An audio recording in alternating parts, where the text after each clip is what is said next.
સામે આપણે એવું નિવેદન કરવાનું છે કે આપણે વડતાલ બોર્ડ સ્વામિનારાયણ સંપ્રદાય આ વાત સાથે સહમત નથી અને અમારા શાસ્ત્રોમાં આવી કોઈ ઉલ્લેખ નથી.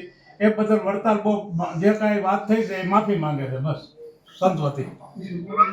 હા હા, તમે બોલો એવું. બધા ભક્તોને ભાવથી જય સ્વામિનારાયણ. આજે વીરપુર જે જલારામ બાપાનો જે અમારે કેટલો રાણા સાધુએ બોલીને જે બફાટ કર્યો છે એ મારા શાસ્ત્રમાં ક્યાંય ઉલ્લેખ નહીં. એ બદલ વડતાલ સંસ્થા આ સાધુ બદલ જે આવી ભૂલ કરી છે એ ભૂલ બીજી વખત પુનરાવર્તન નહીં કરે એની બાહેંધરી આપે છે.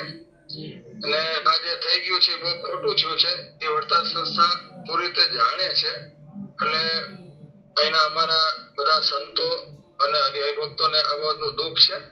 ભવિષ્યમાં આવું ક્યારેય નહીં થાય એની બાહેંધરી આપે છે. જય સ્વામિનારાયણ. સ્વામી, આપણે જ્ઞાન સ્વરૂપ સ્વામી વીરપુર આવી અને બાપાના દર્શન કરીને માફી માગશે. એ આવી જાય કીધું છે. હા અને જે સ્વામી જે બોલ્યા છે હા એ સ્વામી 2-4 દિવસમાં સમયને અનુકૂળતા ત્યાં રૂબરૂ બાપાના દર્શન કરી આવી અને બાપાના જે પરિવાર છે, ટ્રસ્ટી છે, બધાને મળી અને જે પોતે જે વાતમાં જે બફાટ કર્યો છે એને પોતે ભૂલ એકરાર કરી જશે. બરોબર ને આવી ગયું.